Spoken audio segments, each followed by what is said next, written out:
नमस्कार प्रिय दर्शकों, स्वागत आपका द क्विक वर्ल्ड इकोनॉमिक्स पर। आप सभी को 78वें स्वतंत्रता दिवस की हार्दिक बधाई और शुभकामनाएं। आज स्वतंत्रता दिवस के अवसर पर लाल किले पर खड़ा होकर माननीय प्रधानमंत्री जी ने एक बहुत बड़ी घोषणा की है। घोषणा ये है कि भारत आने वाले 10 साल के अंदर अपना खुद का जेट इंजन बनाने वाला है। साथ ही साथ हम लोग एक ऐसे एयर डिफेंस सिस्टम पे भी काम करने वाले हैं जिससे इंटरसेप्ट करना नेक्स्ट टू इम्पॉसिबल होने वाला है। तो चलिए प्रिय दर्शकों, विस्तार से जानते हैं कि आज क्या क्या घोषणाएं हुई और क्या क्या प्रधानमंत्री मोदी जी ने अपने भाषण में कहा है।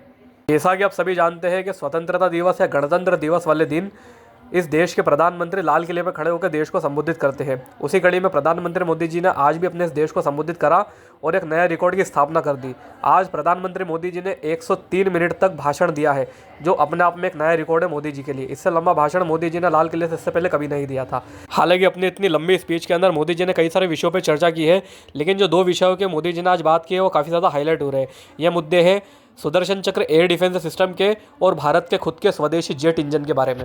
भारत आज भी यूएसए और फ्रांस जैसी वेस्टर्न कंट्री पर निर्भर करता है अपने जेट इंजन के लिए। तो सवाल ये उठता है कि भारत ने इससे पहले का जेट इंजन बनाने की कोशिश नहीं की? बिल्कुल की। आज से लगभग 40 से 45 साल पहले भारत ने एक प्रोग्राम बनाया था जिसका नाम रखा था Kaveri engine programme. Jet engine को बना के कंप्लीट करना अपने आप में किसी इंजीनियरिंग माइलस्टोन से कम नहीं है, क्योंकि जेट इंजन बनाने की टेक्नोलॉजी किसी हर देश के पास नहीं है, बहुत लिमिटेड देशों के पास है, जैसे कि यूएसए, यूके एंड फ्रांस और कुछ हद तक रशिया।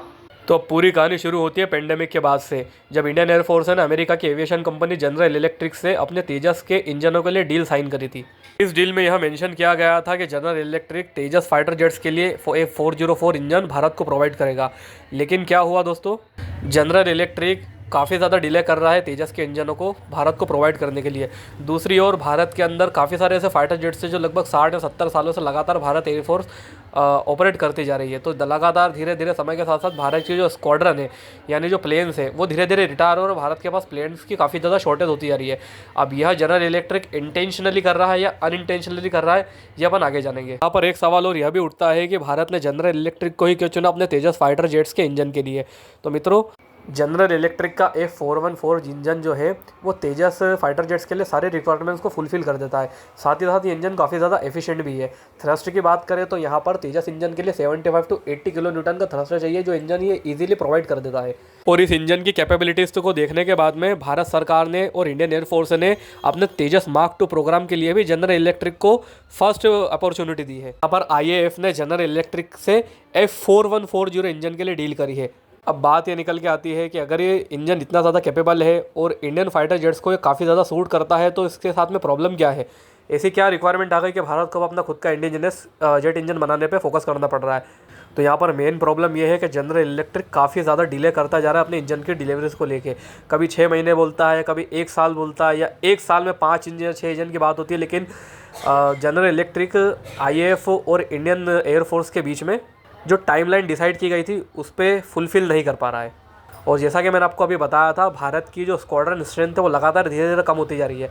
अगर ऐसा ही चलता रहा तो एक टाइम ऐसा आएगा कि हमारे फाइटर जेट्स की जो संख्या है वो पाकिस्तान के स्क्वाड्रन्स के बराबर हो जाएगी। अभी इंडियन एयरफोर्स के लिए काफ़ी बड़ा चैलेंज है, क्योंकि हमें एक तरफ पाकिस्तान जैसे रोग नेशन से डील करनी है, वहीं दूसरी तरफ हमारे लिए नए चैलेंज चाइना के रूप में खड़ा होता जा रहा है। प्रधानमंत्री ने एक कारण और की वजह से अपने स्वदेशी इंजन के लिए प्रोत्साहन दिया है। वो कारण यह है कि आज से लगभग कुछ महीनों पहले महाराष्ट्र और उत्तर प्रदेश में चुनाव चल रहे थे, तो यहाँ पर फ्री बीस का कल्चर काफ़ी ज़्यादा एक्टिव हो चुका था। यहाँ पर बहनों के लिए लाडली लक्ष्मी योजना निकाली गई, लाडली बहना योजना निकाली गई।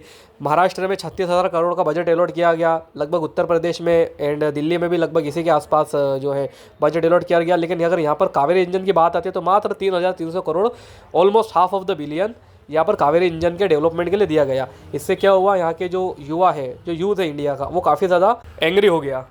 ट्विटर और फेसबुक और हर जगह ट्रेंड चलने लगा #फंड कावेरी इंजन। इसका असर ये रहा कि आज प्रधानमंत्री को स्वयं यह बोलना पड़ा कि हमें अब खुद के जेट इंजन के बारे में भी बात करनी चाहिए और उसके डेवलपमेंट पे हमें आगे काम करना चाहिए।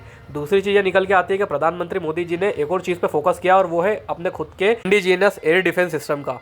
जैसा कि आपको पता है कि ऑपरेशन सिंदूर के समय रशिया से लिए हुए S-400 मिसाइल डिफेंस सिस्टम ने कितना बढ़िया काम करा था, और इससे जो है इंडियन आर्मी काफ़ी ज़्यादा S-400 की फ़ैन हो चुकी है।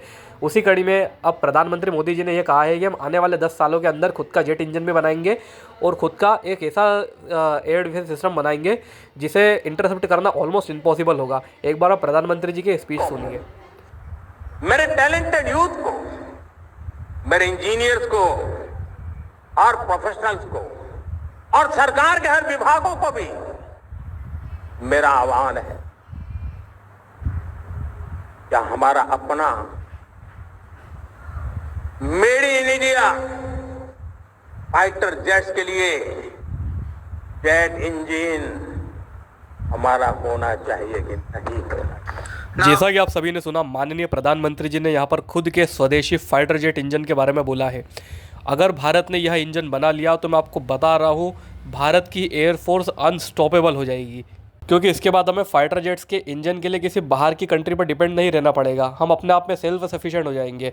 अब इससे रिलेटेड कुछ भी पॉजिटिव डेवलपमेंट आती है मैं आपको अपडेट कर दूंगा, एक और वीडियो बना के आप सभी को बता दूंगा। तब तक के लिए जय हिंद, वंदे मातरम, और एक बार आप सभी को फिर से स्वतंत्रता दिवस की शुभकामनाएं मेरी ओर से।